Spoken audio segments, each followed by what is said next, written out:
ಓಂ ಶ್ರೀ ಗುರು ಬಸವಲಿಂಗಾಯ ನಮಃ.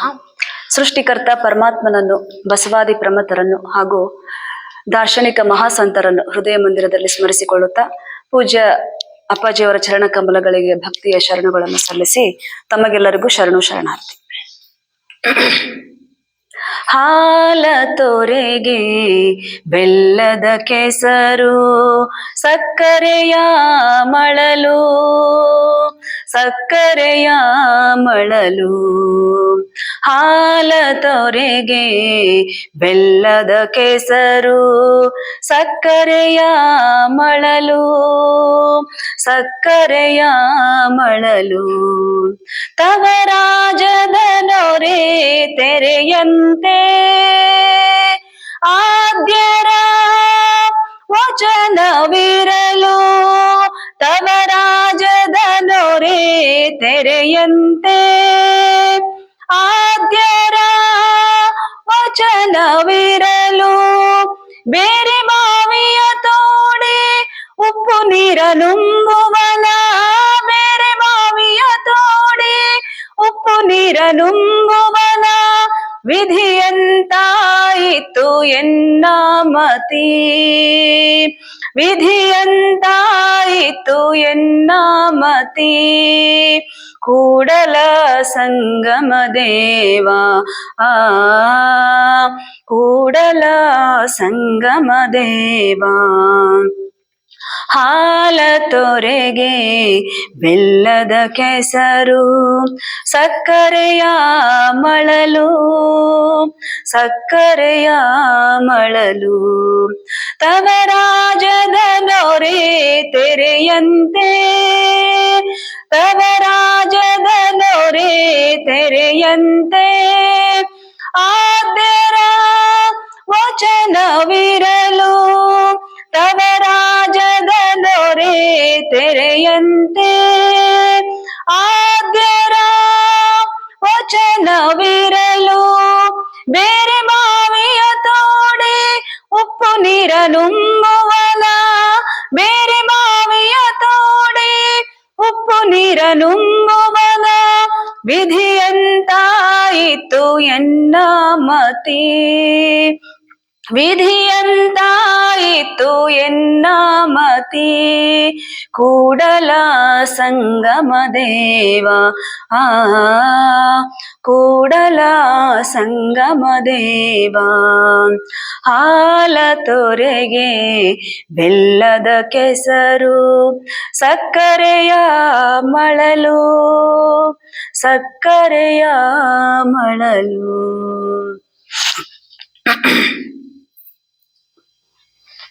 ನಾವೆಲ್ಲ ಭಾರತೀಯರೆಂಬ ಭಾವ ಮೂಡಲಿ, ನಾವೆಲ್ಲ ಭಾರತೀಯರೆಂಬ ಭಾವ ಮೂಡಲಿ.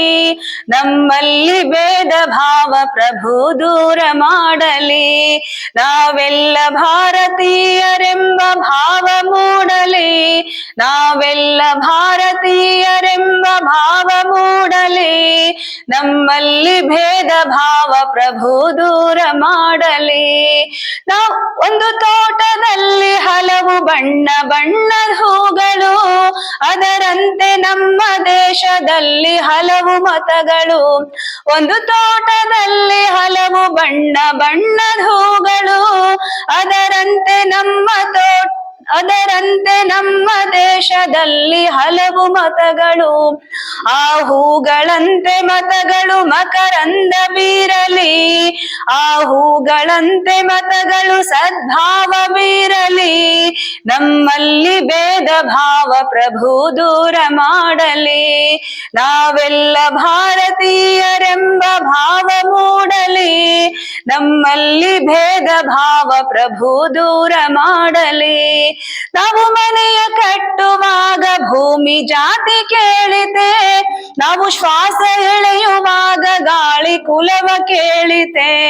ನಾವು ಮನೆಯ ಕಟ್ಟುವಾಗ ಭೂಮಿ ಜಾತಿ ಕೇಳಿತೆ, ನಾವು ಶ್ವಾಸ ಎಳೆಯುವಾಗ ಗಾಳಿ ಕುಲವ ಕೇಳಿತೆ.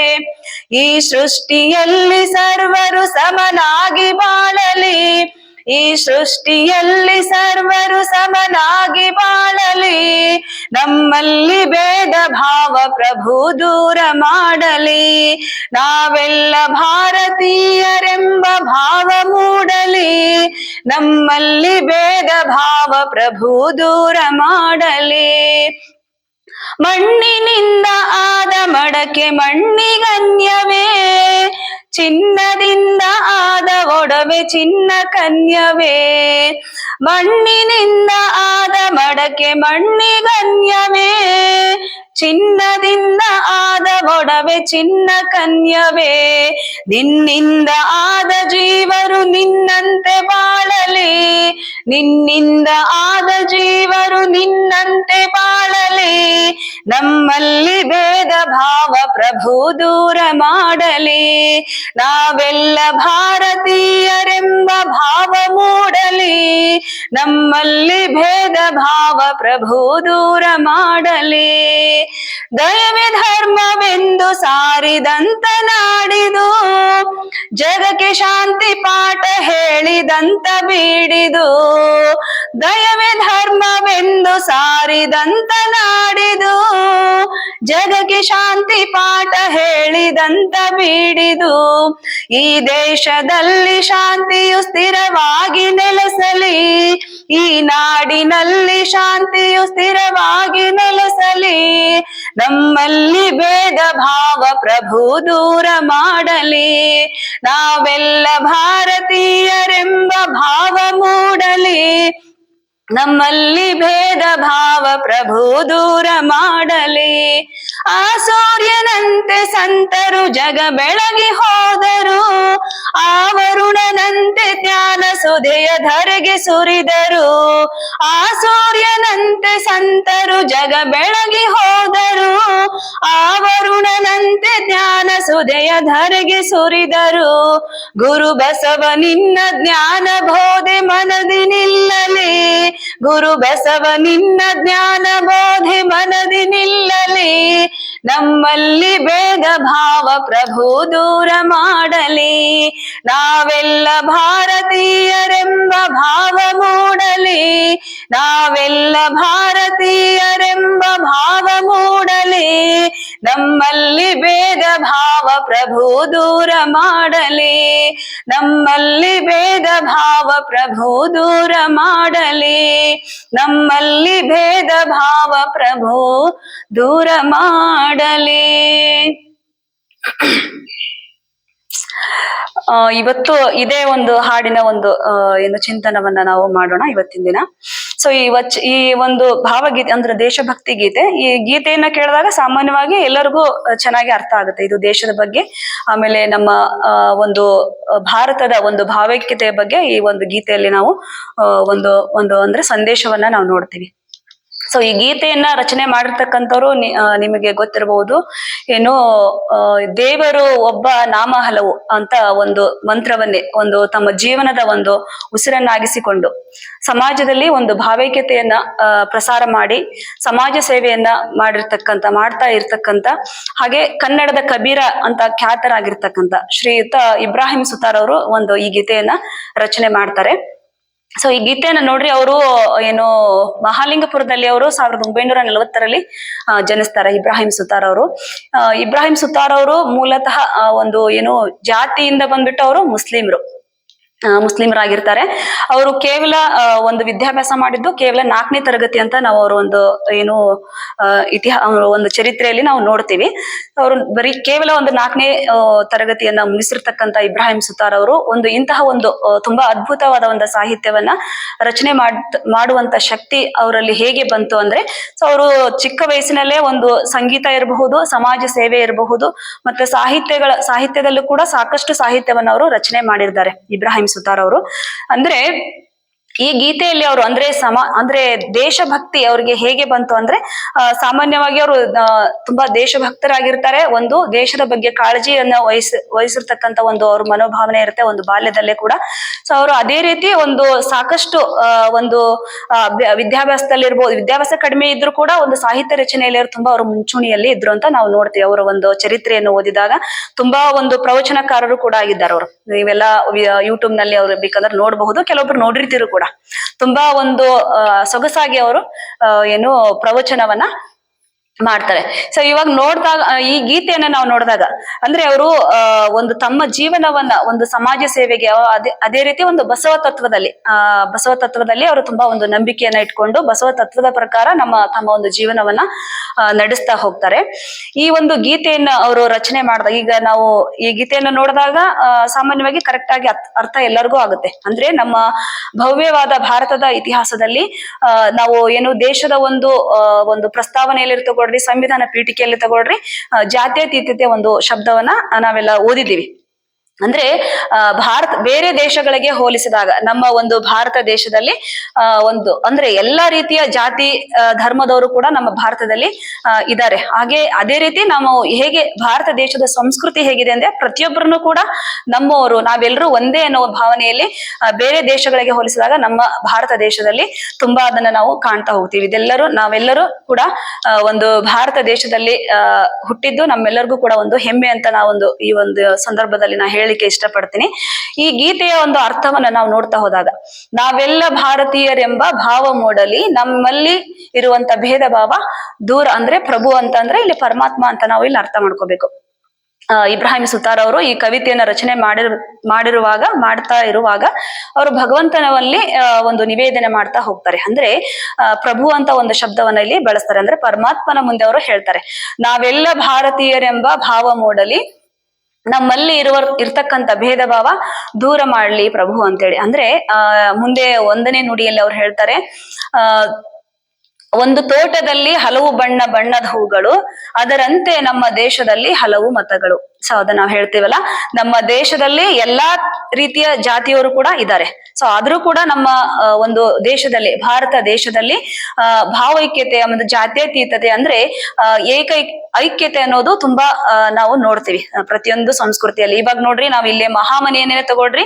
ಈ ಮಹಾಮನೆಯಲ್ಲಿ ಅಂದ್ರೆ ಮಹಾಮನೆ ಅಂತ ಒಂದು ಪರಿಕಲ್ಪನೆ 12ನೇ ಶತಮಾನದಲ್ಲೇ ಕೂಡ ಯಾರೋ ಬಸವಾದಿ ಪ್ರಮಥರು, ವಿಶ್ವಗುರು ಮಂತ್ರ ಪುರುಷ ನಮ್ಮ ಅಪ್ಪ ಬಸವಣ್ಣನವರು ಒಂದು ಮಹಾಮನೆ ಅನ್ನೋ ಪರಿಕಲ್ಪನೆಯನ್ನ ಮೊದಲ ಬಾರಿಗೆ ಹುಟ್ಟಾಕಿದಂತ ನಮ್ಮ ಧರ್ಮಪಿತ ಬಸವಣ್ಣನವರು. ಸೊ ಅವಾಗ್ಲೇ ನಾವು ನೋಡ್ತೀವಿ ಅಂದ್ರೆ 12ನೇ ಶತಮಾನದಲ್ಲೇನೆ ಭಾವೈಕ್ಯತೆ ಅನ್ನೋದು, ನಾವೆಲ್ಲರೂ ಒಂದೇ ಅನ್ನೋದನ್ನ, ಅಂದ್ರೆ ವಿಶ್ವ ಕುಟುಂಬ ಒಂದು ಭಾವನೆಯನ್ನ ಬಸವಣ್ಣವರು ನಮ್ಮ ಒಂದು ದೇಶಕ್ಕೆ ತಂದ್ಕೊಟ್ರು. 12ನೇ ಶತಮಾನದಲ್ಲೇ ನಾವು ನೋಡ್ತೀವಿ. ಅಂದ್ರೆ ಮಹಾಮನೆಯ ಒಂದು ಕಲ್ಪನೆಯಲ್ಲಿ ನಾವು ಈಗ ಏನ್ ಮಾಡ್ತೀವಿ, ನಿಮ್ಮ ಮನೆಗಳಲ್ಲಿ ಏನ್ ಮಾಡ್ತೀವಿ, ನಾವು ರಕ್ತ ಸಂಬಂಧಿಗಳು ಮಾತ್ರ ಇರ್ತೀವಿ. ಸೊ ಈಗ ಮಹಾಮನೆಯನ್ನ ತೆಗೆದುಕೊಂಡಾಗ 12ನೇ ಶತಮಾನದಲ್ಲೇ ತಗೊಳ್ರಿ, ಎಕ್ಸಾಂಪಲ್ಗೆ ನಮ್ಮ ಮಹಾಮನೆಯನ್ನ ತಗೊಳ್ರಿ. ಇಲ್ಲಿ ನಾವು ಕೆಲಸ ಮಾಡ್ತಾ ಇರುವಂತ ಸ್ಟಾಫ್ ಗಳಿರಬಹುದು, ಗುರುಗಳಿಂದ ಹಿಡ್ಕೊಂಡು ನಾವು ಪ್ರತಿಯೊಬ್ರು ಯಾರು ಕೂಡ ರಕ್ತದಿಂದ ಆಗಿರಬಹುದು, ಒಂದು ರಿಲೇಷನ್ ಇರಬಹುದು, ಯಾರು ಕೂಡ ನಾವು ರಕ್ತ ಸಂಬಂಧಿಗಳಲ್ಲ. ಸೊ ದೂರ ಸಂಬಂಧಿಗಳು ಅಲ್ಲ ಕೂಡ, ಅಂದ್ರೆ ಬೇರೆ ಬೇರೆ ಜಾತಿಯಿಂದ ಇದೀವಿ. ಲಿಂಗಾಯತ್ ಇರಬಹುದು, ಶೆಟ್ರ್ ಇರಬಹುದು, ಅಂದ್ರೆ ಬೇರೆ ಬೇರೆ ಜಾತಿಯಲ್ಲಿ ಇರ್ತಕ್ಕಂಥ ನಾವೆಲ್ಲರೂ ಇಲ್ಲಿ ಮಹಾಮನೆಯಲ್ಲಿ ಹೇಗಿರ್ತೀವಿ ಅಂದ್ರೆ ಒಂದೇ ಮನೆಯವರು. ಅಂದ್ರೆ ನಾವೆಲ್ಲರೂ ಒಂದೇ ಅನ್ನೋ ಒಂದು ಭಾವನೆಯಲ್ಲಿ ನಾವು ನಮ್ಮ ದಿನಗಳನ್ನ ಕಳೀತಾ ಇರ್ತೀವಿ. ಸೊ ಅದೆಲ್ಲ ಯಾಕಪ್ಪ ನಮ್ಮ ಒಳಗೆ ಬಂತು, ಆ ಒಂದು ಸಂಸ್ಕೃತಿ ನಮ್ಮ ಒಳಗೆ ಹೇಗೆ ಬಂತು ಅಂದ್ರೆ ನಾವು ಅಂತ ದೇಶದಲ್ಲಿ ಹುಟ್ಟಿದ್ದೀವಿ. ಸೊ ಅದನ್ನ ನಾವು ಇವತ್ತು ತುಂಬಾ ಹೆಮ್ಮೆ ಪಡುವಂತ ವಿಷಯ ಅಂತ ನಾ ಹೇಳ್ತೀನಿ. ಅಂದ್ರೆ ಇವಾಗ ನೋಡ್ರಿ, ಪ್ರತಿಯೊಬ್ರು ನಾವು ಮಹಾಮನೆ ಬೆಸ್ಟ್ ಉದಾಹರಣೆ ಅಂದ್ರೆ ನಮ್ಮ ಮಹಾಮನೆ ಅಂತ ನಾನು ಹೇಳ್ತೀನಿ. ಯಾಕಂದ್ರೆ 12ನೇ ಶತಮಾನದಲ್ಲಿ ಈಗ ಅಂದ್ರೆ 770 ಅಮರ ಗಣಗಳು ಆಗಿ ಹೋದ್ರು ಅಂತ ನಾವು ಸಾಹಿತ್ಯದಲ್ಲಿ, ವಚನ ಸಾಹಿತ್ಯದಲ್ಲಿ ಇರಬಹುದು, ಒಂದು ಅಂದ್ರೆ ಸಾಹಿತ್ಯದಲ್ಲಿ, ಐತಿಹಾಸಿಕ ಸಾಹಿತ್ಯದಲ್ಲಿ ನಾವು ಓದ್ತೀವಿ. ಅಂದ್ರೆ ಈಗ ವಚನ ಸಾಹಿತ್ಯದ ಬಗ್ಗೆ ಓದ್ತಾ ಹೋದಾಗ ನಾವ್ ಅಲ್ಲಿ ನೋಡ್ತೀವಿ, ಬುಕ್ಗಳಲ್ಲಿ ಓದಿದೀವಿ. 770 ಅಮರ ಗಣಗಳು ಆದ್ರು ಅಂತ ಹೇಳ್ತಾರೆ 12ನೇ ಶತಮಾನದಲ್ಲಿ. ಮೊಟ್ಟ ಮೊದಲಿಗೆ ಒಂದು ಸಾಮಾಜಿಕ ಕ್ರಾಂತಿಯನ್ನ ಅಂದ್ರೆ ಬಸವಣ್ಣನವರು 12ನೇ ಶತಮಾನದಲ್ಲಿ ಮಂತ್ರಿಗಳಾಗಿರ್ತಾರೆ, ಮುಖ್ಯಮಂತ್ರಿಗಳಾಗಿರ್ತಾರೆ. ಅಂದ್ರೆ ಅವಾಗಿನ ಕಾಲದಲ್ಲಿ ಇವಾಗಿನ ತರ ಏನು ದೇಶ ರಾಜ್ಯ ಅವೆಲ್ಲ ಇರ್ಲಿಲ್ಲ. ಅವಾಗ ಒಂದೇ ಒಂದು ಭಾಗದಲ್ಲಿ ಬಸವಣ್ಣನವರೇ ಮುಖ್ಯಮಂತ್ರಿಗಳಾಗಿ ಅನುಭವ ಮಂಟಪ ಅಂತ ಹೇಳಿ ಅವ್ರು ಮಾಡ್ಕೊಂಡು ಬಸವಣ್ಣನವರೇ ಮುಖ್ಯಮಂತ್ರಿಗಳಾಗಿ ಅಂದ್ರೆ ಅವರೇ ರಾಜರ ತರ ಆಗಿ ಒಂದು ಸಮಾಜವನ್ನ ನಡೆಸತಕ್ಕಂತ ಒಂದು ಏನೋ ಜವಾಬ್ದಾರಿಯನ್ನ ಹೊತ್ತಿರ್ತಾರೆ ಬಸವಣ್ಣವರು. ಸೊ ಆ ಒಂದು 12ನೇ ಶತಮಾನದಲ್ಲೇ ಕೂಡ ನಾನು ರಾಜ, ಯಾಕಪ್ಪ ನಾನು ಇನ್ನೊಬ್ರ ಜೊತೆ ಹೋಗಿ ಬೆರಿಬೇಕು, ಹಾಗೆ ಎಲ್ಲರನ್ನು ಕೂಡ ನಾನು ಯಾಕೆ ಸಮಾನ ರೀತಿಯಲ್ಲಿ ಕಾಣ್ಬೇಕು ಅಂತ ಅನ್ನೋದನ್ನ ಬಸವಣ್ಣವರು ಆ ರೀತಿ ನೋಡಿದಾರ. ಪ್ರತಿಯೊಬ್ಬರನ್ನು ಕೂಡ ಬಂದಂತ ಅವರು ತಮ್ಮ ಒಂದು ಏನು ಪ್ರತಿಯೊಬ್ಬರ ಒಂದು ಒಡನಾಟದಲ್ಲಿ ಹೋಗಿ ಪ್ರತಿಯೊಬ್ಬರ ಅವರ ಮನೆ ಅಂಗಳಕ್ಕೆ ಹೋಗಿ ಒಂದು ಸಾಮಾಜಿಕ ಕ್ರಾಂತಿಯನ್ನ 12ನೇ ಶತಮಾನದಲ್ಲಿ ಅವರು ಒಂದು ಹುಟ್ಟಾಕ್ತಾರೆ. ಯಾರು? ಬಸವಣ್ಣನವರು. ಅಂದ್ರೆ ಜಾತಿ ಭೇದವನ್ನ ತೊಡಿತಾರೆ, ಆಮೇಲೆ ಲಿಂಗ ಸಮಾನತೆಯನ್ನ ತೊಡೆದು ಹಾಕ್ತಾರೆ. ಸೊ ಸಾಮಾನ್ಯವಾಗಿ ನೀವು ಬಸವಣ್ಣನವರ ಚರಿತ್ರೆ ಓದಿದವ್ರಿಗೂ ಗೊತ್ತಿರುತ್ತೆ.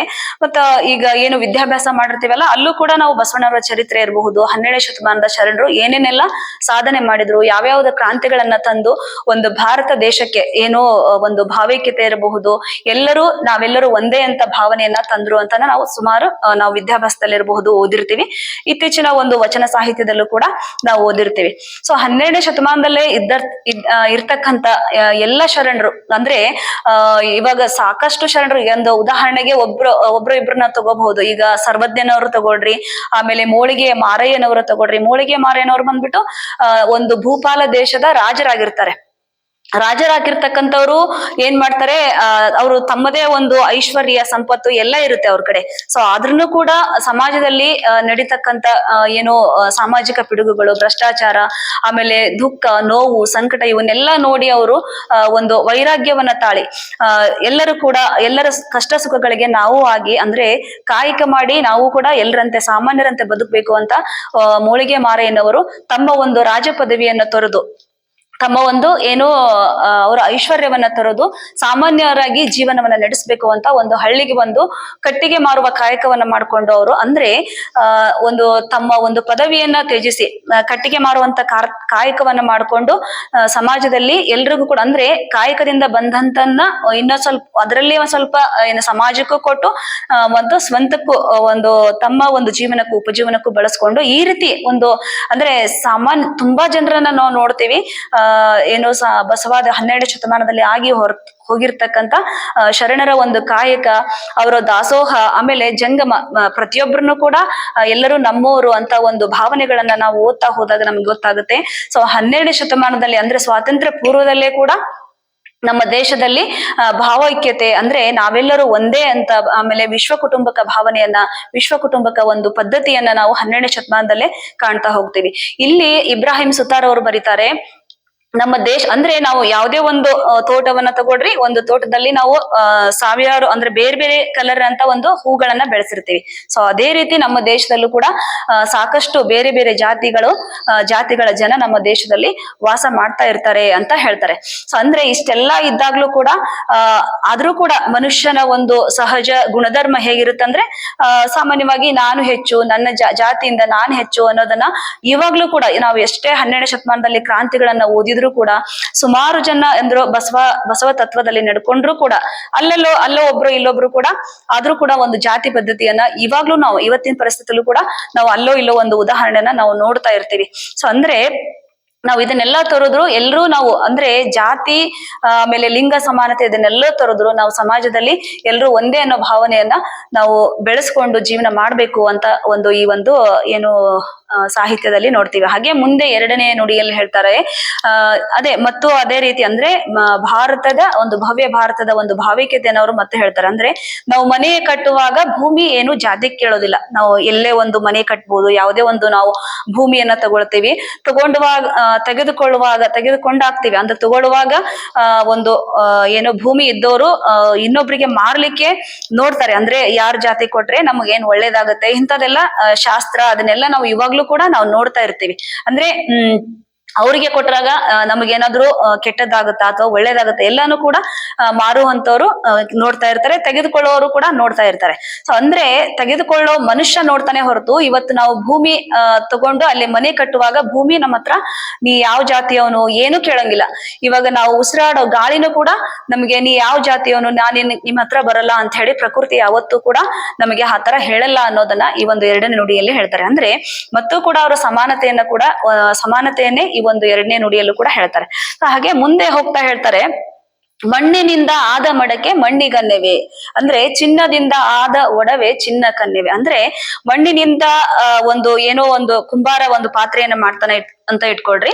ಸೊ ಯಾವುದೇ ಒಂದು ಮೂರ್ತಿ ತಗೊಳ್ರಿ, ಏನೇ ತಗೊಳ್ರಿ, ಮಣ್ಣಿನಿಂದ ಮಾಡಿದಾಗ ಅದು ಮಣ್ಣಿಂದೆ ಅಂತ ಹೇಳ್ತೀವಿ ಹೊರತು ಮಣ್ಣಿಗೆ ಅದು ಯಾವತ್ತೂ ಬೇರೆ ಆಗೋದಿಲ್ಲ ಅನ್ನೋದನ್ನ ಹೇಳ್ತಾರೆ. ಸೊ ಅದೇ ರೀತಿ ಚಿನ್ನದಿಂದ ಮಾಡಿರ್ತಾರೆ ಒಡವೆಯನ್ನ. ಸೊ ಈಗ ಯಾರ್ದೋ ಒಂದು ಮನೆಯಲ್ಲಿ ಏನೋ ಒಂದು ಚಿನ್ನದ ಒಡವೆ ಮಾಡಿರ್ತಾರೆ. ನಾವೇನ್ ಮಾಡ್ತೀವಿ, ಏನೇ ಪಾತ್ರೆ ಪಗಡ ಬೆಳ್ಳಿ ಸಾಮಾನು ತಗೊಳ್ರಿ ಅಥವಾ ಚಿನ್ನದ ತಗೊಳ್ರಿ, ತಗೊಂಡ್ ಬಂದಾಗ ನಾವೇನ್ ಮಾಡ್ತೀವಿ, ಸಾಮಾನ್ಯವಾಗಿ ಒಂದು ಪಾತ್ರೆನೇ ತಗೊಳ್ರಿ, ಒಂದ್ ಕುಕ್ಕರ್ ತಗೊಳ್ರಿ, ಅಡಿಗೆ ಮನೆ ಯುಟೆನ್ಸಿಲ್ ತಗೊಳ್ರಿ, ಅದನ್ನ ತೆಗೆದುಕೊಂಡ್ ಬಂದಾಗ ನಾವ್ ಏನ್ ಮಾಡ್ತೀವಿ, ಶುದ್ಧ ಮಾಡ್ತೀವಿ. ಕೆಲವೊಬ್ರು ಈಗ್ಲೂ ನಾವು ಹಳ್ಳಿಗಳಲ್ಲಿ ಒಂದು ಹಿರಿಯರು ಸಂಪ್ರದಾಯಸ್ಥರು ಏನಿರ್ತಾರಲ್ಲ, ಸೊ ಅವರೆಲ್ಲರೂ ಒಂದು ಏನೋ ಪಾತ್ರೆಗಳನ್ನ ಶುದ್ಧ ಮಾಡಿ, ಅಂದ್ರೆ ನಾವು ತೊಳೆದುಕೊಂಡು ಯೂಸ್ ಮಾಡೋ ಒಂದು ಸಂಪ್ರದಾಯವನ್ನ ಇವತ್ತು ಕೂಡ ನಾವು ನೋಡ್ತಾ ಇದೀವಿ. ಅಂದ್ರೆ ಇಲ್ಲಿ ಹೇಳೋದು ಇಬ್ರಾಹಿಂ ಸುತಾರ್ ಅವರು, ಮಣ್ಣಿನಿಂದ ಆದ ಮಡಿಕೆಯನ್ನ ನಾವು ಮನೆಗೆ ತಗೊಂಡ್ ಬರ್ತೀವಿ, ತಗೊಂಡ್ ಬಂದಾಗ ಅದನ್ನ ಶುದ್ಧ ಮಾಡ್ಬೇಕು ಅಂತ ನಮ್ಮ ತಲೆಯಲ್ಲಿ ಇರುತ್ತೆ. ಸೊ ಈ ಶುದ್ಧ ಮಾಡಿದಾಗ ಏನೋ ಒಂದು ನೀರು ಹಾಕಿ ಅಥವಾ ಸ್ವಾಮಿಗಳಿಂದ ಒಂದು ನೀರನ್ನ ತಗೊಂಡ್ಬಂದು ಏನೋ ಪಾದೋದಕ ಹಾಕಿ ಶುದ್ಧ ಮಾಡ್ತಾರಲ್ವಾ. ಸೊ ಅದೇ ರೀತಿ ಮಾಡುವಂತ ಪರಿಕಲ್ಪನೆ ಇವತ್ತಿಗೂ ಕೂಡ ಕೆಲವೊಬ್ರು ಹಿರಿಯರಲ್ಲಿ ನಾವು ನೋಡ್ತಾ ಹೋಗ್ತೇವೆ. ಸೊ ಅದನ್ನ ಮಾಡೋದ್ರಿಂದ ಏನು ಶುದ್ಧ ಆಗೋದಿಲ್ಲ. ಯಾವಾಗ್ಲೂ ನಮ್ಮ ಮನಸ್ಸಿನಲ್ಲಿ ಇರ್ತಕ್ಕಂಥ ಭಾವನೆ ಶುದ್ಧವಾಗಿದ್ದಾಗ ಎಲ್ಲನೂ ಕೂಡ ಅದು ಬೇರೆ, ಅಂದ್ರೆ ಮಣ್ಣಿನಿಂದ ಮಾಡಿದ್ದು ಯಾವತ್ತೂ ಅದು ಬೇರೆ ಆಗೋದಿಲ್ಲ. ಅದು ನಮ್ಮ ಮನಸ್ಸಿನೊಳಗಿರತಂತ ಭಾವನೆ ಶುದ್ಧವಾಗಿದ್ರೆ ಯಾವುದೂ ಕೂಡ ಅಶುದ್ಧ ಮತ್ತೆ ಶುದ್ಧ ಅಂತ ಪ್ರಶ್ನೆ ಬರೋದಿಲ್ಲ ಅಂತ ಅನ್ನೋದನ್ನ ಅವ್ರು ಹೇಳ್ತಾರೆ. ಸೊ ಅದೇ ರೀತಿ ಮುಂದಿನ ನುಡಿಯಲ್ಲಿ ಅವ್ರು ಹೇಳ್ತಾರೆ, ಏನು ದಯವೇ ಧರ್ಮವೆಂದು ಸಾರಿದಂತ ನಾಡಿದು, ಜಗಕ್ಕೆ ಶಾಂತಿ ಪಾಠ ಹೇಳಿದಂತ ಬಿಡಿದು. ಇವಾಗ ಸಾಕಷ್ಟು ವಚನ ಸಾಹಿತ್ಯದಲ್ಲಿ ನಾವು ನೋಡ್ತೀವಿ, ಬಸವಣ್ಣವರು ಆಮೇಲೆ ಬೇರೆ ಬೇರೆ ಶರಣರು ಪ್ರಕೃತಿಯಲ್ಲಿ ನಮ್ಮ ಭಾರತ ದೇಶದಲ್ಲಿ ಅಂದ್ರೆ ಭಾರತ ದೇಶ ಅನ್ನೋದಕ್ಕಿಂತ ನಮ್ಮ ಪ್ರಕೃತಿಯಲ್ಲಿ ಪ್ರತಿಯೊಂದು ಜೀವಿಗಳಿಗೂ ಕೂಡ ನಾವು ಏನು ದಯೆ ತೋರಿಸ್ಬೇಕು ಅಂತ ಹೇಳ್ತಾರೆ. ಸಾಕಷ್ಟು ಇವಾಗ ಅಂದ್ರೆ ಪ್ರಾಣಿ ಪಕ್ಷಿಗಳಿಗೆ ನಾವು ನೋಡ್ತೀವಿ, ಇರುವೆಯನ್ನ ತಗೊಳ್ರಿ, ಆಮೇಲೆ ಯಾವುದೇ ಒಂದು ಕಾಗೆಗಳನ್ನ ತಗೊಳ್ರಿ ಅಥವಾ ನಾಯಿಯನ್ನ ತಗೊಳ್ರಿ. ಬೆಸ್ಟ್ ಎಕ್ಸಾಂಪಲ್ ನಾಯಿನೇ ತಗೊಳ್ರಿ. ಇವಾಗ ನಾಯಿ ಮನುಷ್ಯನ ಮತ್ತೆ ನಮ್ಮೊಂದಿಗೆ ನಾಯಿ ಯಾವತ್ತೂ ಒಂದು ನಂಬಿಕೆ ಅಂತ ಒಂದು ಇವಾಗ ನಾವು ಸಾಕಿರಬಹುದು, ಸಾಕಿಲ್ದೇ ಇರಬಹುದು. ನಾಯಿಗಳು ಏನ್ ಮಾಡ್ತಿರ್ತಾವು, ನಮ್ ಜೊತೆ ಒಂದು ವಿಶ್ವಾಸವನ್ನ ಬೆಳೆಸ್ಕೊಂಡು ಹೋಗ್ತಾವು. ಸೊ ಅದೇ ರೀತಿ ಪ್ರಾಣಿ ಪಕ್ಷಿಗಳು ನೋಡ್ರಿ, ಯಾವಾಗ್ಲೂ ಅವರು ತಮ್ಮ ಆಹಾರಗಳನ್ನ ಹುಡುಕೊಂಡು ಹೋದಾಗ ಕೂಡು ಅಂದ್ರೆ ಗುಂಪಾಗೆ ಹೋಗ್ತಾವ್. ಇರುವೆಯನ್ನ ತಗೊಳ್ರಿ, ಎಲ್ಲೇ ಒಂದು ಇರುವೆ ಏನೋ ಒಂದು ಸ್ವೀಟ್ ಬಿದ್ದಿದೆ ಅಂತ ತಿಳ್ಕೊಳ್ರಿ, ಅಲ್ಲಿ ಒಂದು ಇರುವೆ ಬಂತಂದ್ರೆ ಸಾಕಷ್ಟು ಇರುವೆಗಳು. ಅಂದ್ರೆ ಹೇಗಪ್ಪ ಅಂದ್ರೆ ಇವು ಪ್ರತಿಯೊಂದು ಸೂಕ್ಷ್ಮ ಜೀವಿಗಳಲ್ಲೂ ಕೂಡ ನಾವು ಕೂಡು ಅಂದ್ರೆ ಒಂದು ವಿಶ್ವ ಕುಟುಂಬತ್ವವನ್ನು ನಾವು ಕಾಣಿಸ್ತಿದ್ವಿ. ಅಂದ್ರೆ ಸಮೂಹ ಜೀವನವನ್ನ ಅವು ಮಾಡ್ತಿರ್ತಾವ, ಯಾವಾಗ್ಲೂ ತಮ್ಮ ಸ್ವಾರ್ಥವನ್ನ ನೋಡೋದಿಲ್ಲ. ಸೊ ಅವುಗಳಿಗೆ ಪ್ರಾಣಿ ಪಕ್ಷಿಗಳಿಗೆ ಯೋಚನೆ ಮಾಡ್ತಕ್ಕಂತ ವಿಚಾರ ಶಕ್ತಿ ಇರೋದಿಲ್ಲ. ಅವು ಹೆಂಗೋ ತಮ್ಮ ಜೀವನವನ್ನ ನಡೆಸ್ಕೊಂಡು ಹೋಗ್ತಾ ಇರ್ತಾವ.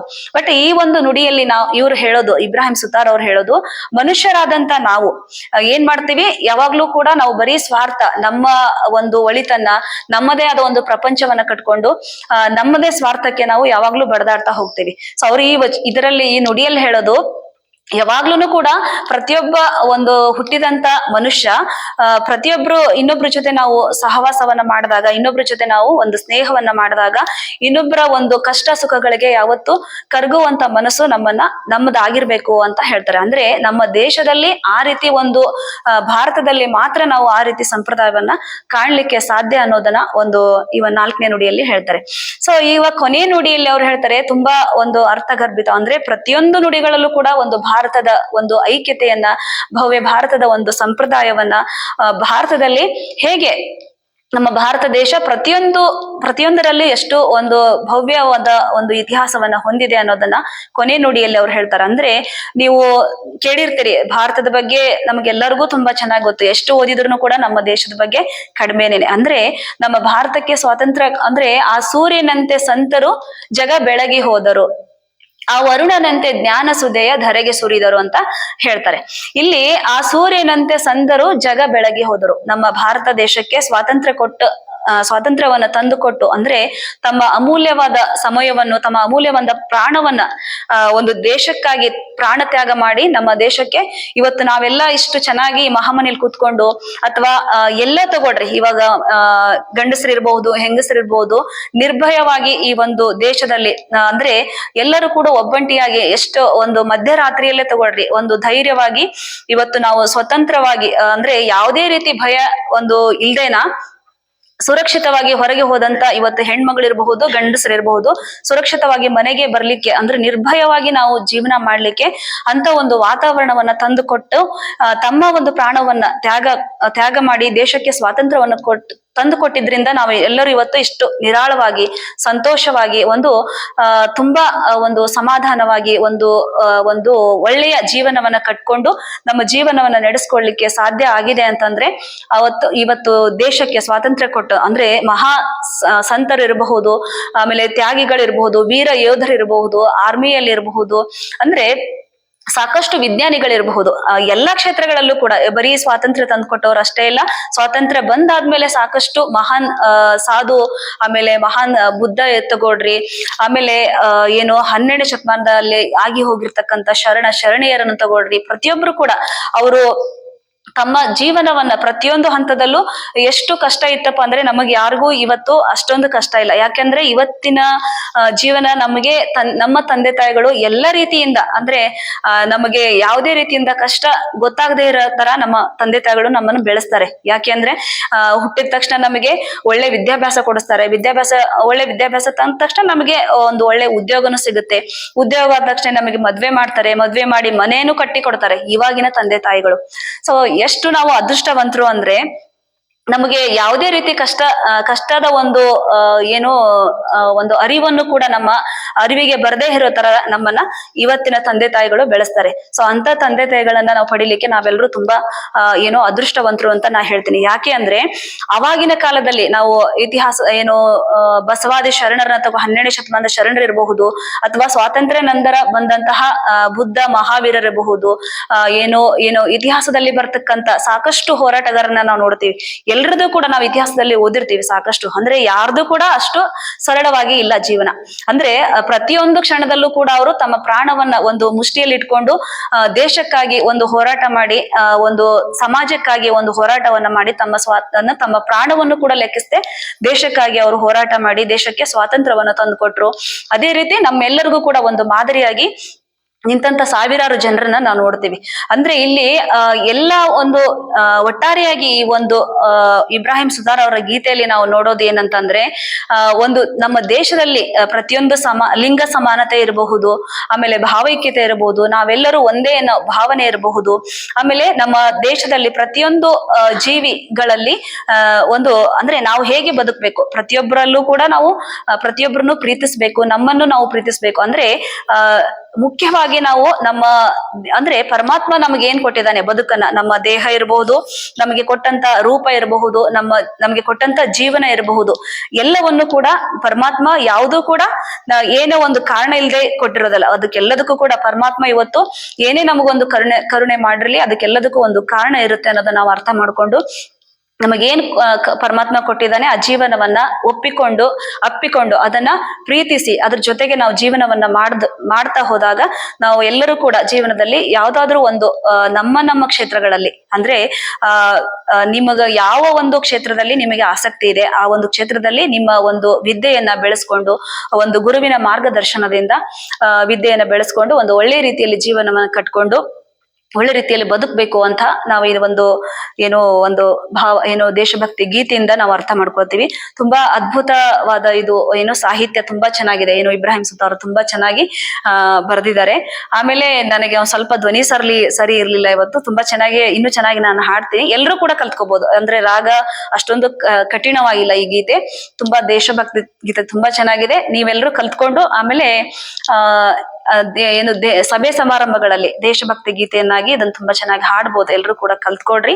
ಮತ್ತೆ ಈ ತುಂಬಾ ಸಾಹಿತ್ಯ ಕೂಡ ಚೆನ್ನಾಗಿದೆ. ಆಮೇಲೆ ಇಬ್ರಾಹಿಂ ಸುತಾರ್ ಅವ್ರ ಬಗ್ಗೆ ಹೇಳೋದು ಇನ್ನೂ ತುಂಬಾ ಇದೆ. ನೀವು ಎಲ್ಲ ಯೂಟ್ಯೂಬ್ ನಲ್ಲಿ ನೀವು ನೋಡಬಹುದು, ಅವ್ರದ್ದು ತುಂಬಾ ಡೀಟೇಲ್ ಆಗಿ ಟಿವಿ ಕಾರ್ಯಕ್ರಮಗಳು ಕೂಡ ಬರ್ತಾವು. ಆಮೇಲೆ ಅವರ ಪ್ರವಚನಗಳು ಕೂಡ ತುಂಬಾ ಅಂದ್ರೆ ಹಾಸ್ಯಭರಿತವಾಗಿ ತುಂಬಾ ಅದ್ಭುತವಾದ ಒಂದು ಪ್ರವಚನಗಳನ್ನ ನಾವು ನೋಡಬಹುದು. ಯೂಟ್ಯೂಬ್ ನಲ್ಲಿ ನೋಡ್ರಿ ಅಂತ ಹೇಳ್ತಾ ಇದಿಷ್ಟು ಇವತ್ತಿನ ಚಿಂತನ. ಸರ್ವರಿಗೂ ಶರಣು ಶರಣಾರ್ಥಿ.